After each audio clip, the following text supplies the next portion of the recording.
news is big news here in Stevenson County. Almost every day you can find stories about farmers and what they're doing. The farmers here, like those in most every other part of the country, were plowing their crop rows straight. Very often that meant straight up and downhill. With this kind of farming, they lost rich soil with every as were eating into the land, and soil was washing down the straight rows just as it was doing all over the Corn Belt and in the south and east and west. There was sheet erosion, too, skidding soil from unprotected fields. It was an evil thing, this erosion, and it didn't stop at fence lines. It went on from one farm to another as long as the water poured downhill. In November 1929, the county farm advisor decided it was time for a demonstration of terrace building. A number of farmers turned out that day. They paid close attention to V.J. Banter, the farm advisor, while he explained in one step after another how a good terrace should be built. But Banter knew even then that terracing was only a beginning, that other measures would have to follow. Already the Freeport Journal had called erosion the most serious problem on many Illinois farms.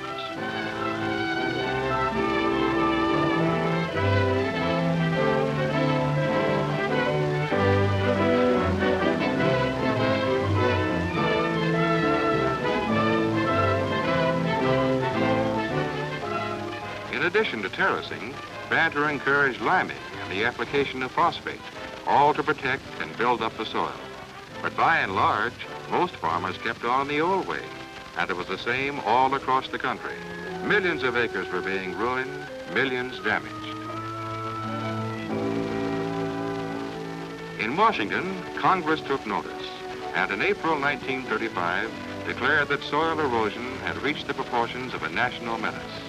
It established the Soil Conservation Service in the Department of Agriculture and directed it to carry out, in the public interest, a nationwide program of soil and water conservation. 4 months later, part of Stevenson County was selected as the site for a major demonstration of modern conservation farming methods. This was just one of many such demonstrations set up for the service throughout the country.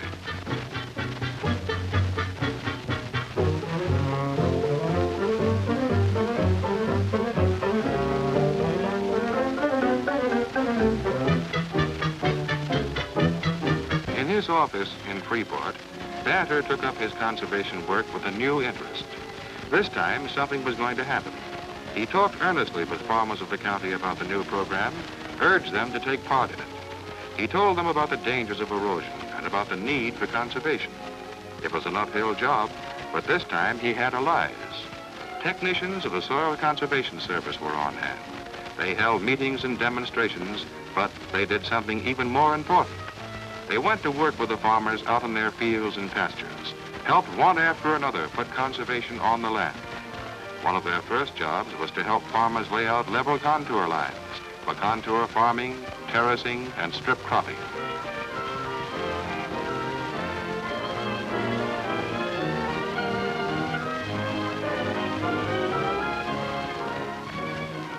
Getting on the contour was just one step. Conservation plans were drawn up for entire farms because work on 1 or 2 fields with 1 or 2 practices simply wouldn't do the job. The farm plan included all the different measures needed to protect and use each acre to the best advantage. Not all the farmers took to conservation right away. Some thought they couldn't afford it. Others said erosion on their land wasn't worth bothering about. But each year, more and more farmers did change to conservation farming. It stopped erosion, increased production, and an ever-growing number agreed to cooperate with the Soil Conservation Service, agreed to follow a conservation system for 5 years in return for technical help and other aid.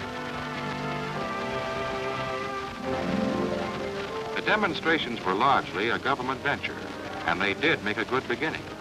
But it was soon clear that for permanent conservation on a nationwide scale, the main responsibility would have to be assumed by the farmers themselves. It was their land, and they controlled it. Thousands of farmers in all parts of the country were ready and eager to take on the job. But how could they organize themselves? What was the best way of going about it? These were the questions they were asking. In Illinois, the answers came on July 9, 1937. That day, the Illinois Soil Conservation Districts Law was signed.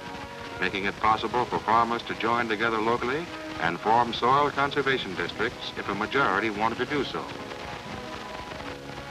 In Stevenson County, they talked over the new law. They found out that in a district, farmers could develop their own soil conservation program and say how it would be carried out.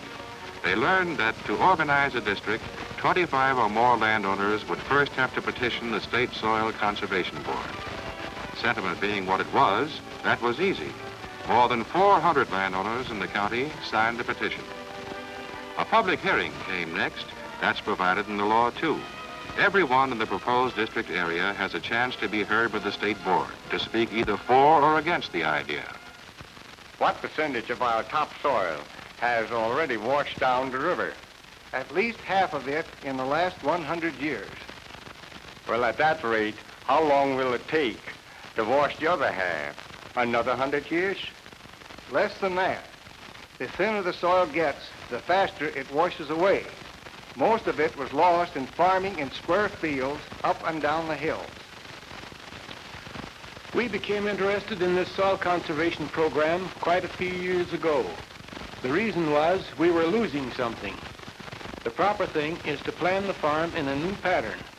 Farm according to the topography of the land, keep the soil at home.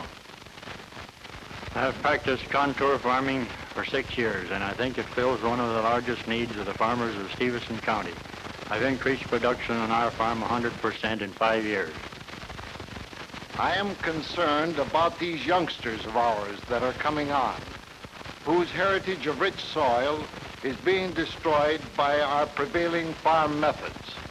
The economic threat is grave, but even more serious are the social implications of these wasteful practices on our future generations. In an area near here at one time, there were 25 farms in a school district. Now there are only 10. The other 15 had topsoil loss. I think that demonstrates the need for such a program.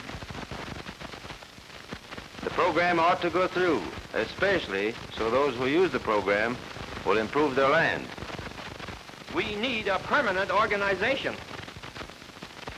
One reason why a soil conservation district furnishing only technical service will be most successful is that we will be doing the work ourselves, and then we'll take better care of our terraces and strips.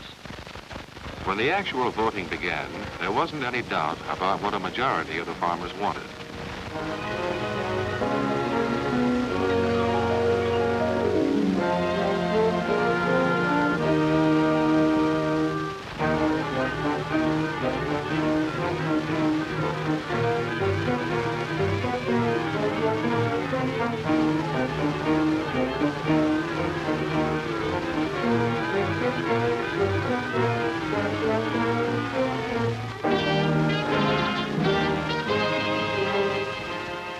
Then came a second election, a popular vote to name a board of directors, the 5 men who would manage the affairs of the district.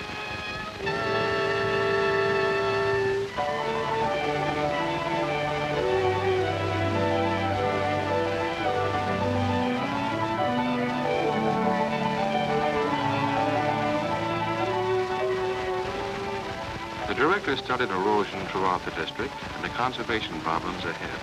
They talked with other farmers, with Soil Conservation Service technicians, and with the county farm advisor. They learned the wishes and the opinions of the farmers themselves. And out of all this, they developed a broad soil conservation program for the entire district, a program outlining the facts of the present and the goals for the future. It was the farmers' own program, and along with it, they prepared a work plan, setting forth the ways and means they would use to reach the district's goals. Program and work plan, the district's own guide to a better future. At their next meeting, the directors of the district voted for quick action. It's going to take a long while before all the land is used right and all the conservation measures are on the ground. But we're going to need some help, too. We ought to call upon the Extension Service to give us help with education, and the Soil Conservation Service to give us technical help so that the work will be done right. They're getting it, too. On the basis of the district program and work plan, they're getting help that individual farmers working alone would have had a hard time getting. And they're getting this help out on the land, in the fields and pastures, where they need it most and where it does the most good. The old demonstrations were all right as far as they went, but they didn't go far enough. They didn't reach enough farmers, didn't get enough conservation on the ground. But with the Soil Conservation District, the farmers are making real progress. More and more of them are adopting conservation. Farm after farm is being protected against erosion. The district program is the farmer's own program, designed to do the things they want done. And it's succeeding because the farmers are working together, each with his neighbors, in a common cause that all of them understand.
Out in the fields and pastures, a transformation is taking place.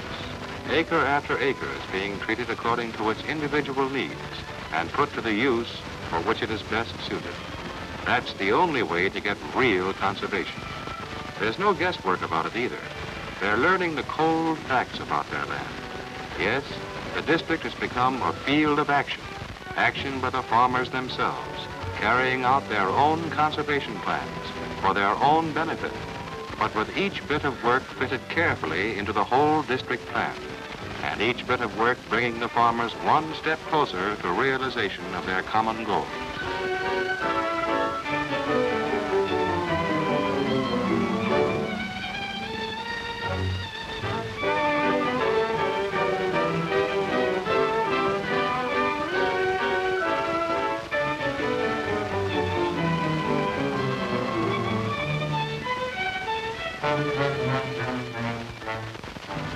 By organizing, the farmers have found the strength that comes with numbers. Together, they are able to buy or borrow materials and equipment they could not otherwise get. They are able to solve land and water problems that require joint cooperative action on several farms. And they are able to plan ahead with assurance and make their own decisions. By working together and developing a program for their entire district, they are able to enlist the aid of many agencies, public and private.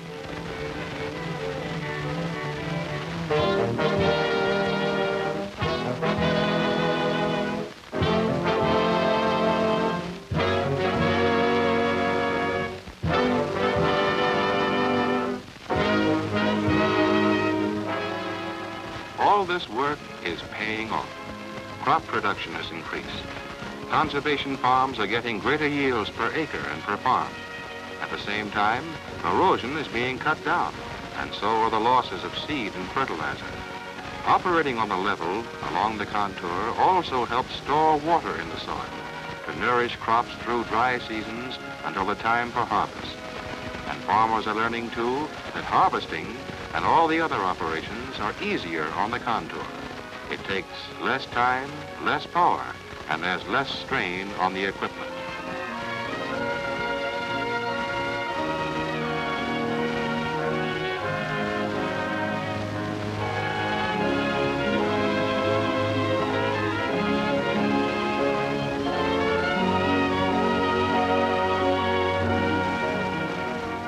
Pastures have been improved from the ground up.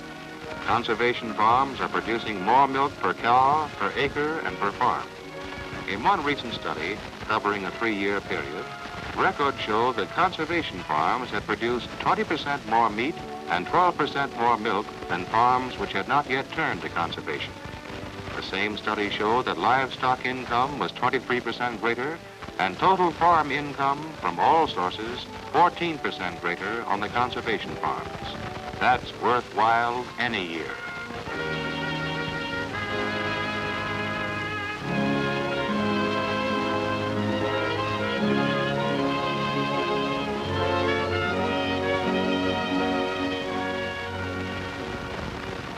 There's even an element of beauty about conservation. Curbing strips like these are easy to look at and satisfying. But they have more than beauty. They are symbolic of a new and better agriculture.